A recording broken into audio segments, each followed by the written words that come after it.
কুল ইন্নাস সালাতি ওয়া নুসুকি ওয়া মাহইয়ায়া ওয়া মামাতি লিল্লাহি রাব্বিল আলামিন। ওগো নবীজি, আপনি বলে দিন, আমার সালাত, আমার কুরবানি, আমার জীবন, আমার মরণ সব কিছু একজনের জন্য। তিনি কে? জোরে বলেন আল্লাহ রাব্বুল আলামিনের জন্য আমার সব। সম্মানিত মুসল্লিয়ানে কিরাম, জিলহজ মাস চলছে। আজকে পবিত্র জিলহজ মাসের 4 তারিখ। ইনশাআল্লাহ আগামী বৃহস্পতিবার জিলহজ মাসের 10 তারিখ হবে এবং পবিত্র ঈদুল আজহা আমাদের এই দেশে উদযাপিত হবে। সম্মানিত মুসল্লিয়ানে কেরাম, ঈদুল আজহায় আল্লাহ তাআলার বিধান হলো সমর্থবানরা কোরবানির মাধ্যমে, পশু জবেহ করার মাধ্যমে আল্লাহর সন্তুষ্টি লাভ করবে। আল্লাহ তাআলার বিধান। কোরবানি হযরত আদম আলাইহিস সালাতু ওয়াস সালামের যুগ থেকেই ছিল। প্রত্যেক জাতির মধ্যে কোরবানি আছে। হিন্দুরা পশ্চিমবঙ্গে কোরবানি নিষিদ্ধ করল। ভারতের বিভিন্ন অঞ্চলে পশু জবা নিষিদ্ধ তারা করছে। তারা নিজেরাও পশু বলি দেয়। কি দেয়? বলি দেয়। বলিটা মারাত্মক নিষ্ঠুর পদ্ধতিতে হয়। জবা হয় আল্লাহর নামে। জবা এমন জায়গায় ছুরি চালানো হয় যেই জায়গায় ছুরি চালালে সবচাইতে সহজে পশুর প্রাণ বধ হয়, পশুর জান বের হয়, সবচাইতে সহজ। কারণ এই পশুর স্রষ্টাকে আল্লাহ জানেন কোন জায়গা দিয়ে ছুরি চালালে সহজে রক্ত বের হয়ে যাবে, সহজে পশু জবাই হয়ে যাবে, প্রাণ বধ হয়ে যাবে, কষ্ট কম হবে। এটা আল্লাহ জানেন। এই জন্য নবীজির মাধ্যমে আল্লাহ তাআলা পশুর কোন জায়গায় ছুরি চালালে ইসলামের বিধান সেটাই দিয়ে দেওয়া হয়েছে, ওই জায়গায় ছুরি চালাতে হবে। সম্মানিত মুসল্লিয়ানে কেরাম, কোরবানির পদ্ধতি শুরুতে এমন ছিল না। হযরত আদম আলাইহিস সালাতু ওয়াস সালামের যুগে, এর পরবর্তী যুগে কোরবানির পদ্ধতি ছিল আসমান থেকে আগুন এসে কোরবানিটাকে জ্বালিয়ে দিত। আল্লাহর নামে যেটা পেশ করা হচ্ছে সেটাকে আগুনে পুড়িয়ে দিত। সেই সম্পর্কে আমরা গত সপ্তাহে আলোচনা করেছি। কোরবানির নতুন সংস্করণ হযরত ইব্রাহিমের মাধ্যমে আল্লাহ আমাদেরকে দান করেছেন। আলহামদুলিল্লাহ। মিল্লাতা আবিকুম ইব্রাহিম হুয়া সাম্মাকুমুল মুসলিমিন। তোমাদের বাবা হযরত ইব্রাহিম আলাইহিস সালাতু ওয়াস সালামের মিল্লাতের অনুসরণ করো, তার বিধানের অনুকরণ করো। সাহাবারা আল্লাহ রাসূলকে জিজ্ঞেস করলেন, ক্বালু ইয়া রাসূলাল্লাহ মা হাযিহিল আযাহি। ওগো আল্লাহর নবী, এই কোরবানি জিনিসটা কি? আল্লাহ রাসূল বলেন, সুন্নাতু আবিকুম ইব্রাহিম আলাইহিস সালাতু ওয়াস সালাম। তোমাদের জাতির পিতা হযরত ইব্রাহিমের তরিকা, এটা তার দেওয়া পদ্ধতি, তার মাধ্যমে কোরবানির পদ্ধতির সংস্কার হয়েছে। এই সংস্কারের ঘটনাটা কি? এটা একটা বিশাল পরীক্ষা। وَإِذِ ابْتَلَى إِبْرَاهِيمَ رَبُّهُ بِكَلِمَاتٍ فَأَتَمَّهُنَّ। আল্লাহ রাব্বুল আলামিন হযরত ইব্রাহিম আলাইহিস সালাতু ওয়াস সালামকে বিভিন্ন পরীক্ষা করেছেন। ফাতাম্মাহুন, সমস্ত পরীক্ষায় পূর্ণাঙ্গ উত্তীর্ণ হয়েছেন তিনি, পরিপূর্ণভাবে উত্তীর্ণ। ফাতাম্মাহুন,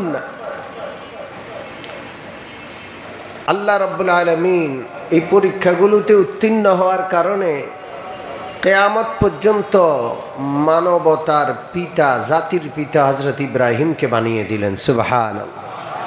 ক্বালা ইন্নী জাইলুকা লিন্নাসি ইমামা। ইব্রাহিম, সব পরীক্ষা আপনি পাশ করেছেন, অতএব লিন্নাস, আপনি থেকে শুরু করে কিয়ামত পর্যন্ত সমগ্র মানবতার জন্য আপনাকে আমি ইমাম বানায় দিলাম। সুবহানাল্লাহ। অনেকগুলো পরীক্ষা, কোন কোন বর্ণনায় 30টা পরীক্ষার কথা আসছে। কোরবানির পরীক্ষাটা গুরুত্বপূর্ণ একটা পরীক্ষা। ইন্না হাযা লাহুয়াল বালাউল মুবিন। আল্লাহ বলছেন কোরবানির পরীক্ষাটা প্রকাশ্য একটা মস্ত বড় একটা পরীক্ষা।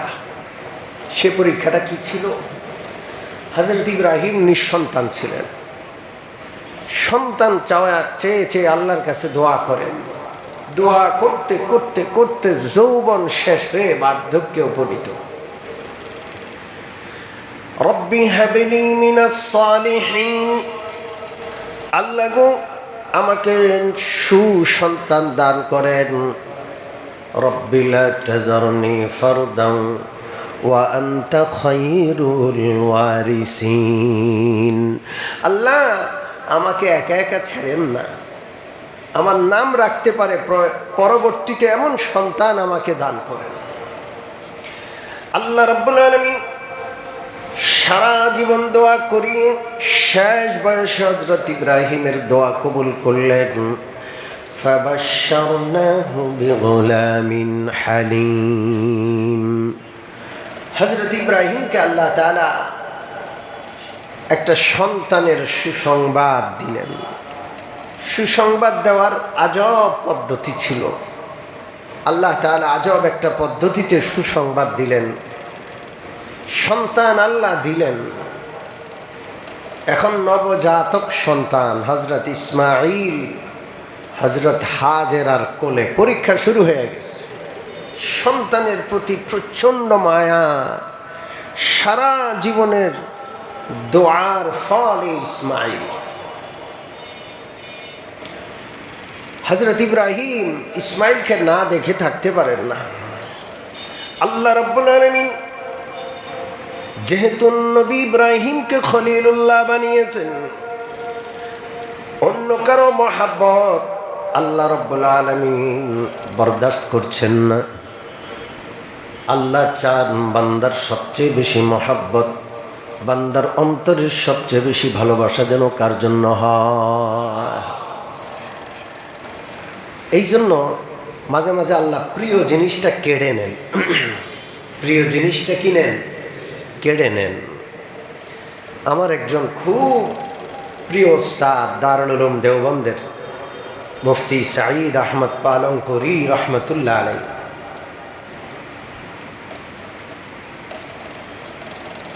তিনি ইন্তেকাল করেছেন 2020 সালের রমজানে।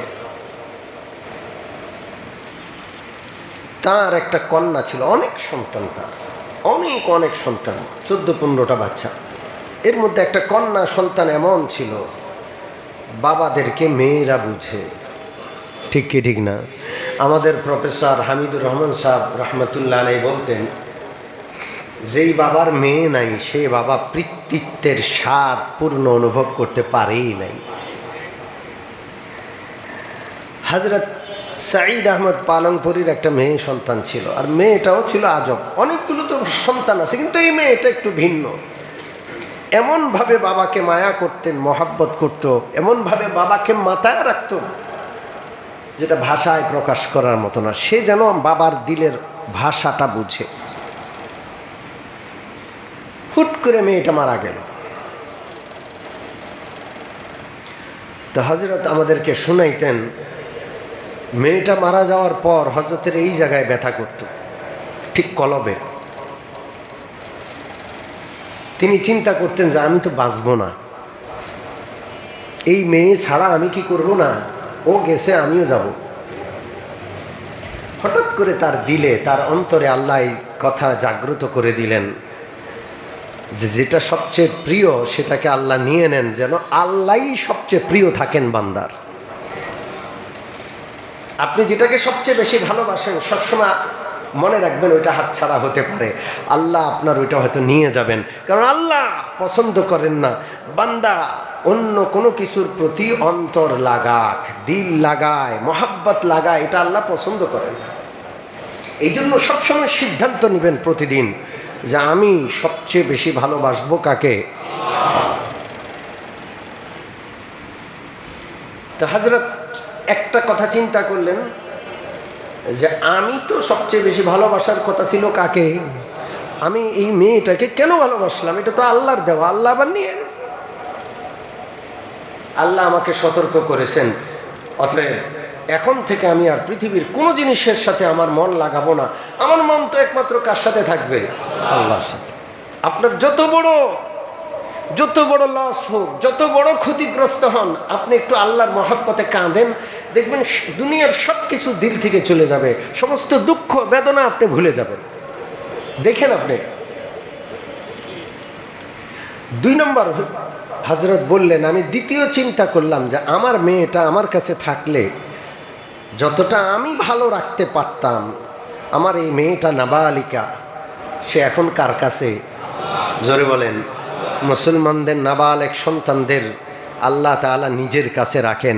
হযরত ইব্রাহিমের লালন পালনে, জাতির পিতা হযরত ইব্রাহিমের লালন পালনে, আর লালন পালনে হ্যাঁ, আমার কাছে আমার সন্তান বেশি ভালো থাকবে না আমার মালিকের কাছে বেশি ভালো থাকবে?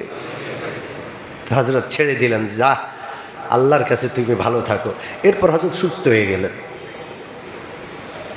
সুস্থ হয়ে গেলেন। তো আল্লাহ চান না ইব্রাহিম আলাইহিস সালাম সারা জীবনের সাধনা শেষ বয়সের সন্তানকে বেশি ভালোবাসেন, আল্লাহ চান না। এই জন্য আল্লাহ রাব্বুল আলামিন প্রথম পরীক্ষা নিলেন, ইব্রাহিম আলাইহিস সালাতু ওয়াস সালামকে নির্দেশ দিলেন জওয়ান স্ত্রী সুন্দরী হাজরাকে তার সন্তান সহ মক্কার মরুভূমিতে রেখে আসেন। সুদূর ফিলিস্তিন থেকে সফর করাইয়া মক্কার মরুভূমিতে সন্তান আর স্ত্রীকে রেখে হযরত ইব্রাহিম চলে যাচ্ছেন। কলজাটা ফেটে খান খান হয়ে যাচ্ছে, কথা বলার ক্ষমতা নেই, কথা বলার শক্তি নাই হযরত ইব্রাহিম। হযরত হাজরাকে রেখে তিনি চলে যাচ্ছেন। হযরত হাজরা পিছন থেকে দৌড়ে গিয়ে ধরলেন আর বললেন, স্বামী গো, আমাকে আমার সন্তানকে এখানে রেখে আপনি কোথায় যান, কেন আমাদের এখানে রেখে যান? হযরত ইব্রাহিম কোনো কথা বলতে পারছেন না, বাকরুদ্ধ। হযরত হাজরা জানেন ইব্রাহিম তো খলিলুল্লাহ। হযরত ইব্রাহিম কথা বলছেন না, হাজরা শুধু এতটুকু জিজ্ঞেস করলেন, আল্লাহু আমারাকা বিহাজা, আল্লাহ আপনাকে এই বিষয়ে নির্দেশ দিয়েছেন? হযরত ইব্রাহিম শুধু মাথা নেড়ে সম্মতি জানালেন, মুখে শব্দ উচ্চারণ করতে পারলেন না, কারণ মহব্বত কুরবানি হচ্ছে এখানে। হযরত ইব্রাহিম আলাইহিস সালাতু ওয়াস সালাম বুকের উপর পাথর চাপা দিয়ে সমস্ত মায়া মহাব্বতকে তিনি কন্ট্রোল করছেন, আবেগকে কন্ট্রোল করছেন, চোখের পানি ঝরতে দিচ্ছেন না। কারণ স্ত্রী লোকরা পুরুষ লোকের চেয়েও বেশি নরম। হযরত ইব্রাহিম যদি চোখের পানি ফেলেন, অধৈর্য হয়ে যান, হাজরা অধৈর্য হয়ে যাবে। এখানে তো হাজরাকে থাকতে হবে। হযরত ইব্রাহিম মায়া মমতার উপর বুকের উপর পাথর চাপিয়ে শুধু মাথা নেড়ে সম্মতি জানিয়ে আবার চেহারা ঘুরিয়ে ফেললেন। হাজরার চেহারার দিকে তাকিয়ে তিনি থাকতে পারছেন না, অবুঝ শিশু ইসমাইলের চেহারার দিকে তিনি তাকাতে পারছেন না, চেহারা ঘুরিয়ে ফেললেন।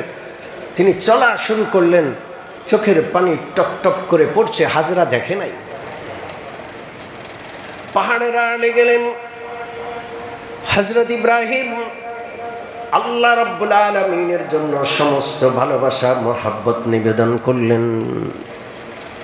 রব্বানা ইন্নী আসকানতু বিওয়াদিন গায়রি যী যারউন ইনদা বাইতিকাল মুহাররম। আল্লাহ গো, আমি আমার কলিজার টুকরা সন্তান, আমার কলিজার টুকরা জওয়ান স্ত্রী হযরত হাজেরাকে, বুড়া বয়সের যুবতী স্ত্রী, তাদের মায়া মহব্বত কুরবান করলাম আপনার জন্য, আপনার বিধান পালন করার জন্য। বিওয়াদিন গায়রি যী যারইন, একটা ঘাস যেখানে উঠে না, এক ফোঁটা পানি যেখানে নাই, এমন একটা মরুতে রেখে যাচ্ছি আল্লাহ।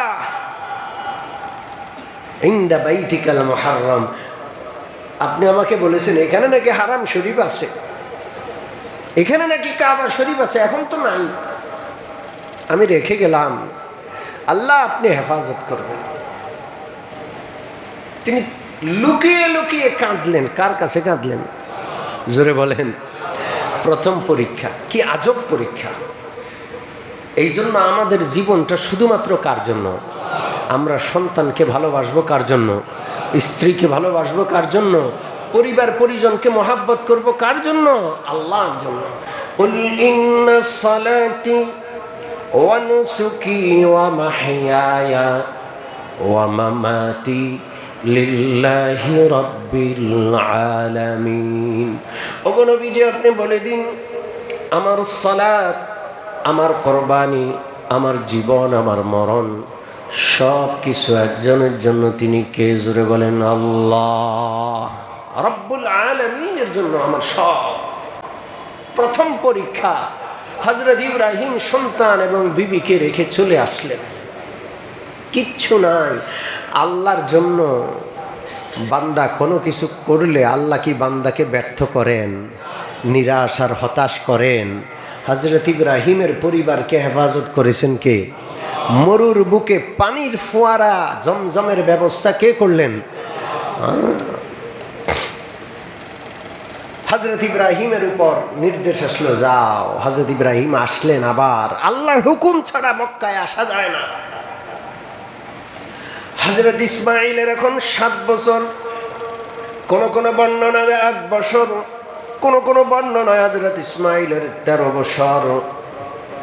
এখন বাবার সাথে সাথে সন্তান চলে, বাবার সহযোগী বৃদ্ধ বাবার হাত ধরে রাখে, বৃদ্ধ বাবার কাজে আগায়া দেয়, যে কোনো জিনিস সাহায্য করে।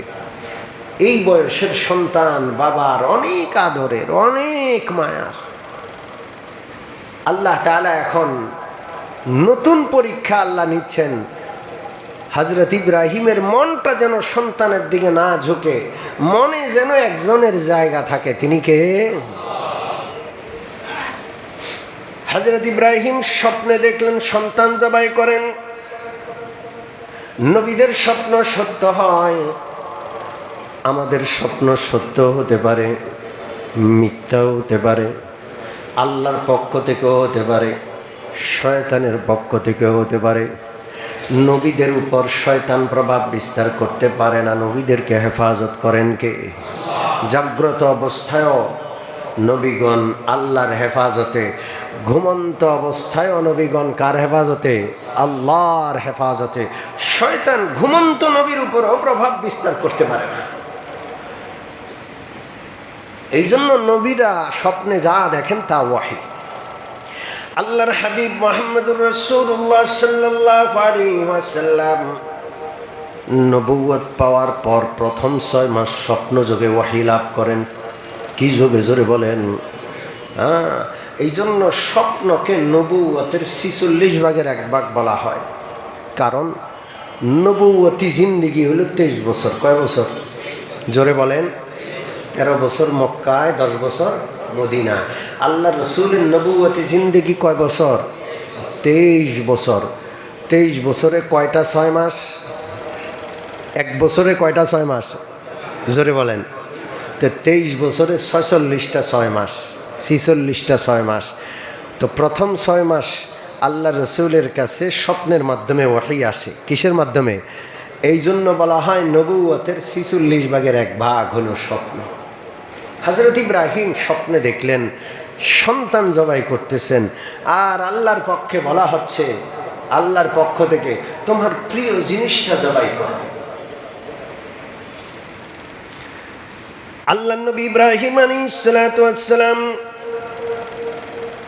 ইসমাঈলকে সংবাদটা জানালেন, ইন্নী আরা ফিল মানামি আন্নী আযবাহুকা ফানজুর মাযা তারা। ইসমাঈল, আমি স্বপ্নে দেখলাম আমি তোমাকে জবাই করছি। আন্নী আযবাহুকা, তোমাকে আমি জবাই করছি। এখন কি বলো তুমি? হযরত ইব্রাহিম আল্লাহর বিধান পালন করার জন্য সাধারণত ফরজ বিধানের জন্য পরামর্শ নাই, আছে? আপনি নামাজ পড়বেন কি না এটা কারোর সাথে পরামর্শের দরকার আছে? এটা কার বিধান? আপনিও পালন করতেই হবে। জবাই করার বিধান আল্লাহ দিয়েছেন, জবাই করতেই হবে। ইসমাইলকে পরীক্ষা করতে চান যে ইসমাইল কি বলে, জোর করে করব না, দেখি ইসমাইল কি বলে। হযরত ইসমাইল বাবা যেমন খলিলুল্লাহ, হযরত ইসমাইল হলেন জবিহুল্লাহ। কথায় বলে বাপ কা বেটা সিপাহী কা ঘোড়া, কুছ না হো তো থোড়া থোড়া। বাপের বেটা তো, খলিলুল্লাহর বেটা জবিহুল্লাহ, আর তার শিরায় মুহাম্মদুর রাসূলুল্লাহর রক্ত আছে না নাই? হযরত ইব্রাহিমের দুইটা সন্তান ছিল, ইসমাঈল আর ইসহাক। হযরত ইসহাকের বংশে লক্ষাধিক নবী আসছে, আর হযরত ইসমাঈলের বংশে একজন নবী আসছেন, মুহাম্মদুর রাসূলুল্লাহ সাল্লাল্লাহু আলাইহি ওয়াসাল্লাম, সাইয়্যিদুল মুরসালিন। লক্ষ নবীর মর্যাদা একদিকে, আমাদের খাতামুল আম্বিয়া মুহাম্মদুর রাসূলুল্লাহর মর্যাদা অন্যদিকে। ঠিক কি ঠিক না? হযরত ইসমাঈল বললেন, ইয়া আবাতি ফাল মা তুমার সাতাজিদুনি ইনশাআল্লাহু মিনাস সাবিরিন। ও বাবা, আপনি নবী, আপনার স্বপ্ন ওয়াহি, এটা আল্লাহর বিধান, আল্লাহর হুকুম। আল্লাহ আমাকে জবাই করতে বলেছেন, আমি আল্লাহর রাস্তায় জবাই হতে চাই, আমি ধন্য হতে চাই। আপনারও পরীক্ষা, আমারও পরীক্ষা, আপনি করে যান। সাতাজিদুনি ইনশাআল্লাহু মিনাস সাবিরিন, ইনশাআল্লাহ আমাকে ধৈর্যশীলদের অন্তর্ভুক্ত পাবেন। এই দুনিয়ায় চলতে ধৈর্য লাগে কি লাগে না? আল্লাহকে সন্তুষ্ট করতে ধৈর্য লাগবে, অধৈর্য হলে হবে না, সর্বদা ধৈর্য রাখতে হবে। হযরত ইব্রাহিম আলাইহিস সালাতু ওয়াস সালাম ইসমাঈলকে নিয়ে মক্কা থেকে 3 মাইল দূরে মিনায় চলে আসলেন। এখনো মিনায় সেই জায়গাটা আছে যেই জায়গাটা হযরত ইব্রাহিম ইসমাঈলকে জবাই করার জন্য প্রস্তুতি নিয়েছিলেন। আমি প্রত্যেকবার আমার হাজীদেরকে গেলে দেখাই যে ওই জায়গাটা সাধারণ অনেক মানুষই চিনে না। অবশ্য উপরে যাই নাই, পাহাড়ের উপরে উঠি নাই, দূর থেকে দেখছি। আমিও আল্লাহওয়ালাদের কাছ থেকে শিখছি, দেখছি, হাজীদেরকেও দেখাই। ওই জায়গাটা এখনো দেখা যায়। ওখানে একটা ছোট্ট গম্বুদের মতো বানিয়ে রাখছে, সম্ভবত তুর্কি সরকার বানিয়েছে। হযরত ইব্রাহিম ইসমাঈলকে নিয়ে আসলেন এখানে। ইসমাঈল আলাইহিস সালাতু ওয়াস সালামের জন্য ছুরি ধারানো হচ্ছে। হযরত ইসমাঈল পূর্ণ প্রস্তুতি নিয়ে নিয়েছেন জবাই হওয়ার জন্য। বাবাকে বললেন, বাবা কয়েকটা কথা। 1 নম্বর হলো আমার জামাটা আগে খুলে নেন, আমার এই জামাটা আমার মার কাছে দিবেন। জোয়ান বয়সে আপনি আমার মাকে পৃথক করে মক্কায় পাঠিয়ে দিয়েছেন। আমি সারা জীবন দেখেছি আপনার একটা জামা আমার মা সান্ত্বনার জন্য, স্বামীর জামা, স্বামী তো কাছে নাই, ইব্রাহিম খলিলুল্লাহর জামা আমার মা হযরত হাজেরা বুকে লাগাইতেন, নাকে লাগাই ইব্রাহিম খলিলুল্লাহর ঘ্রাণ নিতেন। টপ টপ করে চোখের পানি পড়তো, তিনি সান্ত্বনা লাভ করতেন। হাজারো মুসিবতের মধ্যে ওই জামাটা তার সান্ত্বনার বিষয় ছিল, কোনোদিন ভেঙে পড়তে দেখি নাই। বাবা গো, আপনার পরে আমি আমার মার কলিজার টুকরা বুকে পিঠে করে বাবার অনুপস্থিতিতে আমি ইসমাইলকে তিনি মানুষ করেছেন। আজকে আমি জবাই হয়ে যাব, আমার মা জানেনও না। আমার মার কাছে আমার এই জামাটা দিবেন, আখিরি স্মৃতি হিসাবে মা আমার জামাটা নিয়ে বেঁচে থাকবে। বাবা আমাকে উপত করে শোয়াবেন, আমার গর্দান দিয়ে ছুরি চালাবেন, কারণ আমার গলা দিয়ে ছুরি চালাতে আপনার চেহারা আমার চেহারা, আপনার চোখ আমার চোখ মুখোমুখি হবে।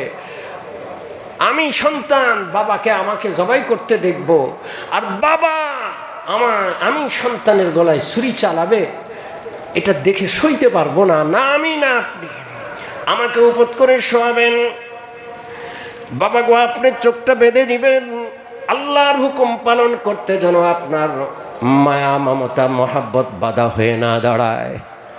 আমাকে উপত করে শোয়া আল্লাহর নাম পড়ে ছুরি চালাবেন। হযরত ইব্রাহিম চোখ বাঁধলেন, সন্তানকে উপত করে শোয়ালেন। ছুরি চোখ বন্ধ করে, চোখ বাঁধা অবস্থায় সন্তানের গলায় হযরত ইব্রাহিম ছুরি চালাচ্ছেন বিসমিল্লাহ বলে। সমস্ত ফেরেশতা কুল পেরেশান, ঊর্ধ্ব জগতে ফেরেশতারা চিৎকার করে বলছে, আল্লাহ এই পরীক্ষার কি হিকমত আমরা বুঝি না। মালিক, আপনার খলিলকে আপনি পরীক্ষায় কামিয়াব করেন। মালিক, পুত্রের গলায় বাবা ছুরি চালাচ্ছে, এই দৃশ্য আমাদের দেখায়েন না। আল্লাহ রব্বুল আলামিন জিবরিলকে বললেন, জিবরিল জান্নাত থেকে দুম্বা নিয়ে যাও। হযরত জিবরিল জান্নাত থেকে দুম্বা নিয়ে রওনা করলেন, আর চিৎকার করে বললেন, আল্লাহু আকবার, আল্লাহু আকবার। হযরত ইসমাইলকে সরাইয়া হযরত ইব্রাহিমের ছুরির নিচে জান্নাতি দুম্বাটাকে হযরত জিবরিল শোয়াইলেন। এতক্ষণ তো জবাই হচ্ছিল না, শক্ত। হযরত ইব্রাহিমের চোখ বাঁধা, এখন দেখলেন জবাই হয়ে গেছে। তিনি চোখটা খুলে দেখায়া দেখলেন ইসমাইল পাশে দাঁড়ায়া হাসছে, আর জান্নাতের থেকে পাঠানো দুম্বা জবাই হয়ে গেছে। আল্লাহু আকবার! আল্লাহ কুদরত দেখালেন, আল্লাহ মেহেরবানি করলেন। হযরত ইব্রাহিম আলাইহিস সালাতু ওয়াস সালাম, হযরত ইসমাইল যখন দেখলেন আল্লাহ তাকে হেফাজত করলেন, তার পরিবর্তে দুম্বা জবাই হলো, তখন তিনি বললেন, লা ইলাহা ইল্লাল্লাহু আল্লাহু আকবার। হযরত ইব্রাহিম চোখ মেলে তাকায়া যখন দেখলেন দুম্বা জবাই, ইসমাইল দাঁড়ায়া হাসছে, পাশে জিবরাইল আছে। হযরত ইব্রাহিম সব বুঝে ফেললেন। এখন হযরত ইব্রাহিম বললেন, আল্লাহু আকবার ওয়ালিল্লাহিল হামদ। সম্মানিত উপস্থিতি, এই করুণ ইতিহাস কোরবানির সময় মনে মনে রাখবো, সবসময় মনের মধ্যে এটাকে জাগ্রত রাখবো। আল্লাহ যদি ইব্রাহিম পুত্র ইসমাইলকে রক্ষা করে জান্নাত থেকে দুম্বা না পাঠাতেন, সন্তান যদি বাবা হযরত ইব্রাহিম খলিলুল্লাহর হাতে ইসমাইল জবাই হয়ে যেতেন, আজকে আল্লাহর হুকুম পালন করার জন্য আমরা বাবারা নিজেদের সন্তানদেরকে প্রতি বছর কোরবান করা লাগতো। এটা কার মেহেরবানি? ফাতিবু বিহা নাফসা। কোরবানি করতে মনে কোনো কষ্ট না, বরং খুশি খুশি কোরবানি করবেন যে আল্লাহ এই কোরবানির উসিলা, এই পশুর উসিলা আপনি আমার সন্তানদেরকে বাঁচায়া দিচ্ছেন। ঠিক কি ঠিক না? খুব খুশি মনে কোরবানি করবেন। মুমিন মুসলমান যাদের সামর্থ্য আছে কোরবানি করতে হবে, এটা আল্লাহর বিধান। যার কাছে 52.5 ভরি রূপা পরিমাণ টাকা, সোনা রূপা, প্রয়োজনের অতিরিক্ত কোনো সম্পদ আছে, তার কোরবানি করতে হবে। জাকাত যাদের উপর, এক কথায় সবার উপর কোরবানি। অনেকের উপর জাকাত নাই, কোরবানি আছে। প্রয়োজনের অতিরিক্ত টাকা পয়সা সোনা রূপা নাই, কিন্তু জমি আছে। প্রয়োজনের অতিরিক্ত ফ্ল্যাট আছে। প্রয়োজনের অতিরিক্ত যে কোনো আসবাব দ্রব্য আছে, ওগুলো হিসাব করলে জাকাত নাই, কিন্তু কোরবানি আছে। যদি এই সময় 1,85,000 টাকা পরিমাণ থাকে, কত হাজার জোরে বলেন? কারো কাছে টাকা আছে কিছু, সোনা আছে কিছু, এরপরে কিছু অতিরিক্ত জায়গা জমি আছে, অতিরিক্ত কাপড় চোপড়, অতিরিক্ত আসবাব দ্রব্য আছে, সব মিলায়া যদি 1,85,000 পরিমাণ হয় আজকের হিসাব, কোরবানির দিন আমি আবার নতুন করে আপনাদেরকে বলবো, এই পরিমাণ টাকা, এই পরিমাণ প্রয়োজনের অতিরিক্ত সম্পদ কারো কাছে থাকলে, কোরবানির এই 3 দিনে যদি থাকে, আজকেও আছে, কোরবানির আগে গরিব হয়ে গেছে, তাইলে কোরবানি নাই। আজকে সম্পদ নাই, কোরবানির দিন ধনী হয়ে গেছে, কোরবানি ওয়াজিব। 1 নম্বর কথা, আপনার উপর কোরবানি ওয়াজিব কিনা প্রত্যেক ব্যক্তি আলাদা আলাদা যাচাই করবে। আমার মালিকানা কি আছে, আপনি আলাদা, আপনার স্ত্রী আলাদা। আপনারা এটা মনে করেন না যে আমরা পুরা ফ্যামিলি একটা দিয়ে দিলে হইল। প্রত্যেক ব্যক্তি হিসাব করবে তার কাছে কি কি আছে এবং আলেমদের সাথে পরামর্শ করবে।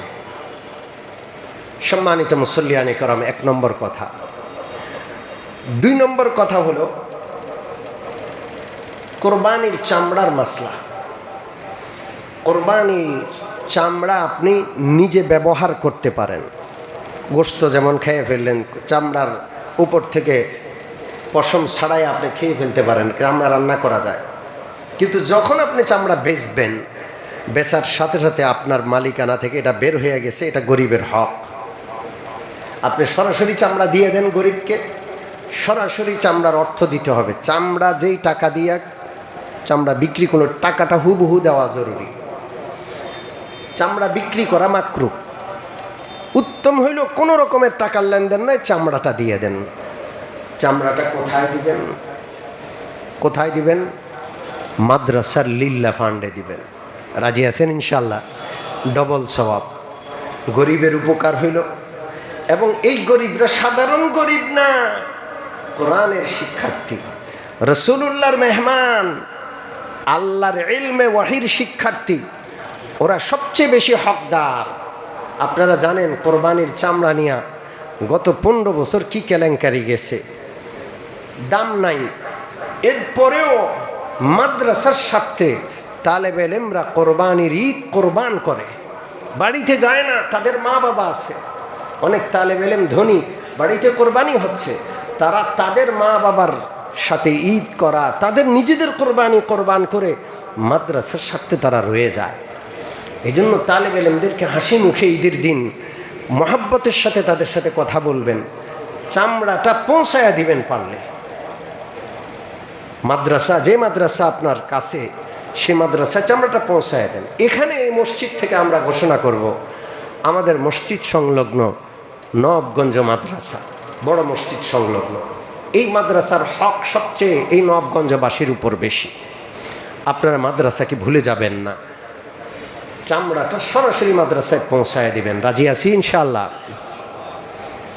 সম্মানিত মুসল্লিয়ানে কারণ 3 নম্বর কথা, কোরবানি যেন দ্রুত করতে পারি, সহজ হয়। আর কোরবানির ঈদের নামাজটা একটু দ্রুত হওয়াটা কাম্য। এই জন্য আমাদের মসজিদ কমিটি সিদ্ধান্ত নিয়েছেন, এই বছর প্রথম জামাত হবে 6টায়। কয়টায়? সকাল 6টায়। আপনি ফজরের আগে প্রস্তুতি নিতে হবে, অথবা ফজর পড়ে সাথে সাথে অল্প সময় প্রস্তুতি নিয়ে চলে আসতে হবে। ঈদের দিন এশরাক নাই, আছে? জোরে বলেন। ঈদের দিন কোনো নফল নামাজ নাই। ঈদের নামাজের আগে কোনো নফল নামাজ নাই, না ঘরে না মসজিদে। ঈদের নামাজের পরে ঈদগাহে বা মসজিদে নাই, ঘরে গিয়ে পড়তে পারবেন ঈদের নামাজের পরে। এই জন্য আগে থেকে প্রস্তুতি নিয়ে ইনশাআল্লাহ প্রথম জামাতে শরীক হওয়ার চেষ্টা করব। দ্বিতীয় জামাত 7টায়, 7:30। তৃতীয় জামাত 9টায়। প্রথম জামাত 6টায়, দ্বিতীয় জামাত 7:30, তৃতীয় জামাত 9টায়। মানে এবার 1.5 ঘন্টার গ্যাপ। কয় ঘন্টার গ্যাপ?